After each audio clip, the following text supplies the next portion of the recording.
නිෂා ඇකඩමි YouTube channel එකත් එක්ක එකතු වෙලා ඉන්න මගේ ආදරණීය දුවල පුතාලා හැමෝම අද වීඩියෝ එකට ගොඩක් ආදරයෙන් පිළිගන්නවා පුතේ. අද අපි කතා කරන්න ලෑස්ති වෙන්නේ මිනිස් අවශ්‍යතා සහ උවමනා පිළිබඳව.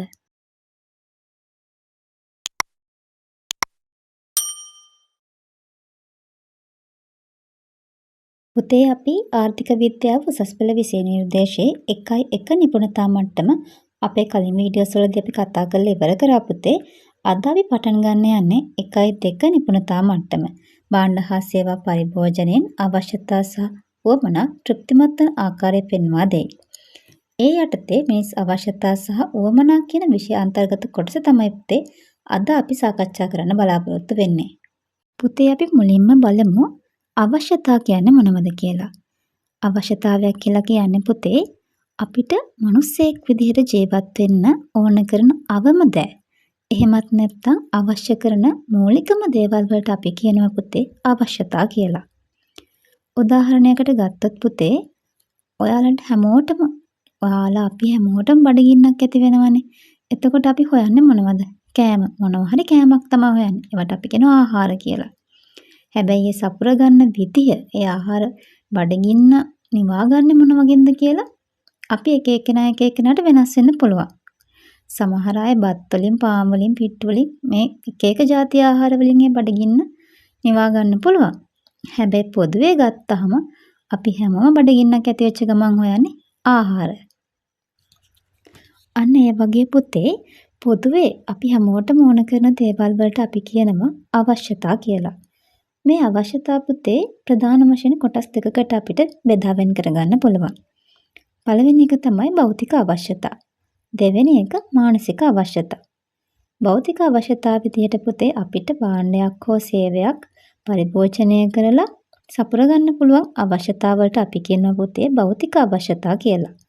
ආහාර, ඇඳුම් පැළඳුම්, වාසස්ථාන, ප්‍රවාහනය, අධ්‍යාපනය මේ වගේ දේවල් වලට අපි කියනවා පුතේ භෞතික අවශ්‍යතා කියලා. ඒ වගේම පුතේ දෙවෙනි එක තමයි මානසික අවශ්‍යතා. මානසික අවශ්‍යතා විදිහට අපිට අඳුන ගන්න පුළුවන් ආදරය, කරුණාව, මිත්‍රත්වය, ආත්මාභිමානය වගේ භාණ්ඩයක් හෝ සේවයක් පරිභෝජනය කරලා අපිට සපුර ගන්න බැරි අවශ්‍යතා වලට අපි කියනවා පුතේ මානසික අවශ්‍යතා කියලා. නමුත් පුතේ ආර්ථික විද්‍යාවේදී අපි අඳුනගන්නේ සාකච්ඡාවට අපි බඳුන් කරන්නේ භෞතික අවශ්‍යතා පිළිබඳව විතරයි. අපි දැන් කතා කරමු පුතේ උවමනාවක් කියන්නේ මොකක්ද කියලා.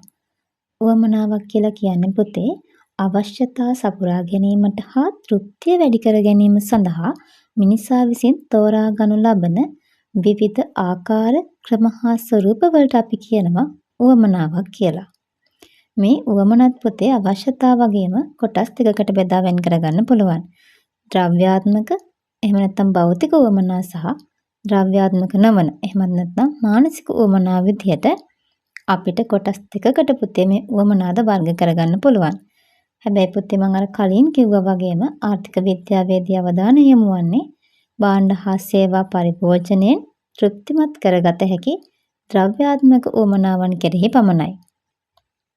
අපි දැන් බලමු පුතේ උවමනාවකට උදාහරණයක් අරන් බලමුකෝ අපි. අපි ගමු පුතේ කලින් උදාහරණයම. මේ අපි හැමෝටම පුතේ බඩගින්න කියන දේ දැනෙනවනේ. මේ බඩේ ගින්දර ඔයාලා අපි කොයි කාටවත් දැනෙනවනේ. ඉතින් පුතේ මේ බඩේ ගින්දර දැනුනහම අපි හැමෝම මොකක් හරි ආහාරයක් හොයනවා. මේ ගින්දර නිවා ගන්න. හැබැයි පුතේ අපි මේ බඩගින්න නිවා ගන්න ආකාරය අපි එක එක්කෙනාට වෙනස් නේද? අපි යන්නේ එක එක්කෙනාගෙන් වෙනස් වෙන එකට අපි කියන පුතේ පුද්ගලානුබද්ධයි කියලා. උවමනාවක් කියන්නේ පුතේ පුද්ගලානුබද්ධ සංකල්පයක්. අපේ සංස්කෘතිය, ජාතිය, ආගම, අපි ජීවත් වෙන ප්‍රදේශය අනුව පුතේ අපේ එක එක රුචිකත්වයන් තියෙනවා. පුතේ දැන් අපි සිංහල ජාතියක් විදියට ගත්තට පස්සේ ශ්‍රී ලංකාවේ සිංහල ජාතිය ගත්තට පස්සේ ආහාර අපි බත්, පාන්, ඉන්දියාප්ප, රොටි, පිට්ටු මෙන්න මේ වගේ එක එක විදිය ආහාර වලින් අපි අපේ බඩේ ගින්දර නිවා ගන්නවා. ඒ වගේම පිට රටකට ගියාම වෙනස් වෙනවා. ඒ වගේම එක එක දැන් අපි ලංකාවේ වුණත් පුතේ පළාතින් පළාතට වෙනස් නෙමේ ආහාර. ඒ කියන්නේ අපේ රුචිකත්වයන්, අපේ ඉන්න ප්‍රදේශය, ආගම, ජාතිය, සංස්කෘතිය මෙන්න මේ වගේ දේවල් මත අපේ රුචිකත්වයන් වෙනස් වෙන්න පුළුවන්. අන්න ඒ වගේ පුතේ මේ පොදු අවශ්‍යතාවයන් සපුරගන්න විවිධ ක්‍රමවලට හා ස්වරූපවලට අපි කියනවා පුතේ උවමනා කියලා. දැන් ප්‍රවාහනය ගන්නකෝ.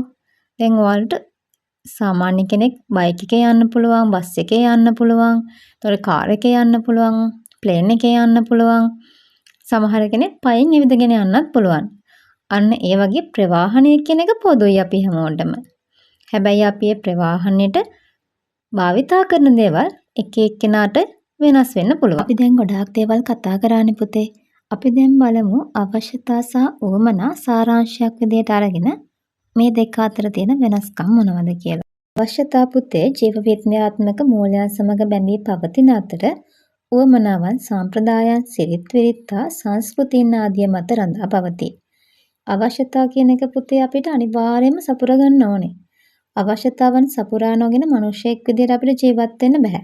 හැබැයි පුතේ උවමනාවන් ගත්තට පස්සේ උවමනාවන් විවිධ වූ සම්ප්‍රදායන් සිරිත් විරිත්තා සංස්කෘතීන් ඒ වගේ දේවල් මත තමයි පුතේ උවමනාවන් රඳා පවතින්නේ.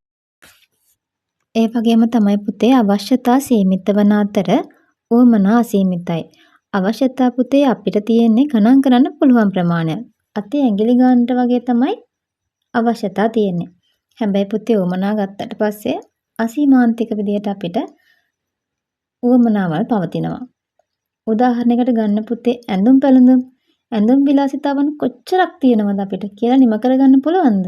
ඇඳලා ඉවර කරගන්න පුළුවන් විලාසිතාවන්ද තියෙන්නේ නෑ නේද? ගොඩාක් විලාසිතා තියෙනවා. ඒ වගේම ආහාර කියන දේ ආහාර පාන කොයිතරම්නම් තියෙනවද? ප්‍රවාහන පහසුකම් ගන්න ප්‍රවාහනය අපිට ඒ පහසුකම ලබා ගන්න පුළුවන් ක්‍රම කොච්චර තියෙනවද? ගණන් කරන්න පුළුවන්ද අපිට? ගණන් කරන්න බෑ නේද? අන්න ඒ වගේ තමයි පුතේ උවමනාවන් අසීමිතයි. අවශ්‍යතාවන් සීමිතයි. අවශ්‍යතා අපිට ගණන් කරන්න පුළුවන් ප්‍රමාණයක් තියෙන්නේ.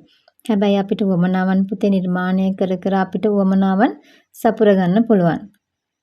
අපි දැන් කෑම ಜಾති ගැන ගොඩක් වෙලා කතා කරේ. අපි කෑමම උදාහරණයකට ගන්නකො. කෑම ගත්තට පස්සේ පුතේ අපිට එක එක ආහාර අපිට හද කන්න පුළුවන් නේද? කියන්නේ ආහාර අපි කියන්නේ උවමනාවන් අපිට නිර්මාණය කරගන්න පුළුවන්. ඒ නිසා උවමනාවන් අසීමිත වෙනවා.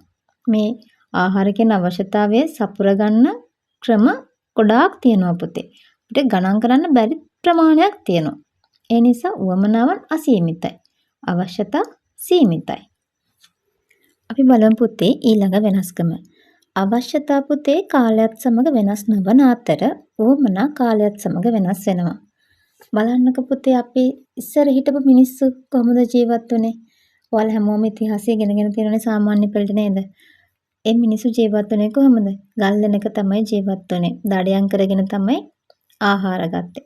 ඒ වගේම ඇඳුම් පැළඳුම් කොහොමද? කොලාතු එල්ලගෙන එතකොට සත්තුන්ගේ හම් වලින් ඇඳුම් මහගෙන එහෙමනේ ඒගොල්ලෝ ජීවත් වුනේ. හැබැයි ඒගොල්ලොත් සපුරගත්තේ අපි වගේම ආහාර පාන, ඇඳුම් පැළඳුම්, වාසස්ථාන අන්න ඒ වගේ පොදු අවශ්‍යතාවයන් තමයි ඒගොල්ලොත් සපුරගත්තේ. අද සමාජය වෙනකොට කොච්චර වෙනස් වෙලා තියෙනවද ඒවා? කැම බීම කොච්චර වෙනස් වෙලා තියෙනවද? ඇඳුම් පැළඳුම් විලාසිතා කොච්චර වෙනස් වෙලා තියෙනවද? වාසස්ථාන ගල් වෙනක හිටපු මිනිස්සු අද මහා මන්දිරවල ජීවත් වෙනවා. අන්න ඒ වගේ තමයි පුතේ. හැබැයි අද ජීවත් වෙන මිනිස්සුත් සපුරගන්නේ ආහාර, ඇඳුම් පැළඳුම්, වාසස්ථාන කියන පොදු අවශ්‍යතා කීපයක් තමයි වර්තමාන මිනිස්සුත් සපුරගන්නේ. අතීතයේ මිනිස්සුත් සපුරගත්තේ වගේ අවශ්‍යතාවයන්ම තමයි. ඒ වගේ පොදු අවශ්‍යතාවයන් කීපයක් තමයි සපුරගත්තේ. හැබැයි පුතේ අවශ්‍යතාවය වෙනස් වුණාද? අවශ්‍යතාවය වෙනස් වෙලා නැහැ. හැබැයි උවමනාවන් කාලයත් එක්ක ක්‍රමක්‍රමයෙන් වෙනස් වෙලා අද වෙනකොට අතීතයේ හිටපු මිනිස්සුන්ට සාපේක්ෂව වෙනස්ම ස්වරූපයකට තමයි අද මිනිස්සු ජීවත් වෙන්නේ. හැබැයි එකම අවශ්‍යතාවය තමයි සපුරගන්නේ. ඒ සපුරගන්න ක්‍රමය තමයි පුතේ කාලෙන් කාලෙට මේ වෙනස් වෙලා තියෙන්නේ. අපි ඒ නිසා කියනවා පුතේ අවශ්‍යතා කාලයත් එක්ක වෙනස් නොවන අතර උවමනාවන් කාලයත් එක්ක වෙනස් වෙනවා කියලා. ඊළඟ වෙනස පුතේ අපි කලිනුත් කතා කළා. අවශ්‍යතා පොදු වන අතර උවමනා පුද්ගලයාගෙන් පුද්ගලයාට වෙනස් වෙනවා. මං හිතනවා පුතේ ඔයගොල්ලන්ට දැන් හොඳට පැහැදිලි වෙන්න ඇති කියලා අවශ්‍යතා සහ උවමනා අතර වෙනස. අපි බලමු පුතේ දැන් පාස් පේපර්ස් ප්‍රශ්න දිහාවට. 2023-24 අවුරුද්දේ අවශ්‍යතා සහ උවමනා ආශ්‍රයෙන් අහලා තියෙන MCQ ප්‍රශ්නය තමයි පුතේ මේ තියෙන්නේ. දෙවෙනි ප්‍රශ්නයේ විදිහට තමයි මේ ප්‍රශ්නේ ඔයගොල්ලෝගෙන් අහලා තියෙන්නේ. මේකෙදි කියනවා පුතේ ආර්ථික විද්‍යාවේ විග්‍රහ කරන ආකාරයට අවශ්‍යතා සහ උවමනා අතර මූලික වෙනස කවරක්ද? පළවෙනි උත්තරයේ විදිහට අපිට දීලා තියෙනවා අවශ්‍යතා දිවි රැක ගැනීමට අත්‍යවශ්‍ය වන අතර උවමනා හුදු කැමති දේවල් පමණි. දෙවෙනි පිළිතුර විදිහට දීලා තියෙනවා උවමනා දිවි රැක ගැනීමට අත්‍යවශ්‍ය වන අතර අවශ්‍යතා හුදු කැමති දේවල් පමණි.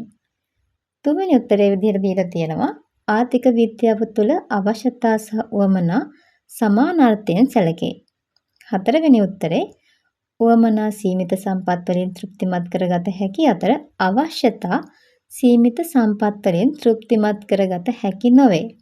පස්වෙනි උත්තරේ දීලා තියෙනවා අවශ්‍යතා කාලයත් සමග වෙනස් වන අතර උවමනා කාලයත් සමග වෙනස් නොවේ කියලා. අපි පල්ලෙහා ඉඳලා විග්‍රහ කරගෙන යමු නේද? පස්වෙනි එක අහනවා පුතේ පස්වෙනි එකෙන් කියනවා අපිට අවශ්‍යතා කාලයත් සමග වෙනස් වෙනවලු උවමනා කාලයත් සමග වෙනස් වෙන්නේ නැහැ කියලා. අපි කොහොමද කතා කරේ? අවශ්‍යතා කාලයත් සමග වෙනස් වෙන්නේ නැහැ. උවමනා තමයි කාලයත් එක්ක වෙනස් වෙන්නේ කියලා. මේකේ දෙපැත්ත පටලලා නේද කියලා තියෙන්නේ. හතරවෙනි එක ගන්නකො. හතරවෙනි එකේ කියනවා උවමනා සීමිත සම්පත් වලින් තෘප්තිමත් කරගන්න පුළුවන්ලු. අවශ්‍යතා සීමිත සම්පත් වලින් තෘප්තිමත් කරගන්න බැහැලු. ඒකත් දෙපැත්ත පටලලා නේද තියෙන්නේ. ඊළඟට බලන්නකො. තුන්වෙනි එක ආර්ථික විද්‍යාව තුළ අවශ්‍යතා සහ උවමනා සමානාර්ථයෙන් සැලකේ. ඒ කියන්නේ අවශ්‍යතත් එකයි උවමනත් එකයි කියලා සමානාර්ථ වලින් සැලකනවා කියලා. අපිට ඒක ගන්න බැහැ නේද? එක නිගමනයකට ගන්න බැහැනේ. ඒක අවශ්‍යතා කියන්නේ එකක්, උවමනා කියන්නේ තව එකක්. ඊළඟ දෙවෙනි උත්තරය කියනවා උවමනා කියලා කියන්නේ දිවි රැක ගැනීමට අත්‍යවශ්‍ය දේවල්ලු. අවශ්‍යතා කියන්නේ කැමති දේවල් වලටලු. අනිත් පැත්ත නේද එන්න ඕනේ. අවශ්‍යතා කියන්නේ අපිට දිවි රැක ගන්න අත්‍යවශ්‍ය දේවල් වන අතර උවමනා කියන්නේ අපි කැමති දේවල්. පළවෙනි උත්තරේ බලන්නකෝ. පළවෙනි උත්තරේ නම් දෙවෙනි උත්තරේ වැරද්දලා තිබ්බ එක හරි ගස්සලා පළවෙනි උත්තරේ අපිට දීලා තියෙනවා. එහෙනම් පුතේ අපිට පළවෙනි පිළිතුර නිවැරදි උත්තරේ විදිහට අපිට තෝරගන්න පුළුවන් නේද? අවශ්‍යතා දිවි රැක ගැනීමට අත්‍යවශ්‍ය වන අතර උවමනා වූ කලි හුදු කැමති දේවල් පමණි කියන පළවෙනි උත්තරය අපිට නිවැරදි පිළිතුර විදිහට තෝරගන්න පුළුවන්. ඉතින් පුතේ අදට පාඩමේ වරයි මම හිතනවා අද පාඩම ඔයගොල්ලන්ට ගොඩක් හොඳට තේරෙන්නේ නැති කියලා. ඉතින් මාත් එක්ක එකතු වෙච්ච මගේ දුවලා පුතාලා හැමෝටම ගොඩාක් ස්තුතියි. අපි ආයේ වීඩියෝ එකකින් හම්බෙමු. ඔයාලා හැමෝටම සුබ දවසක්.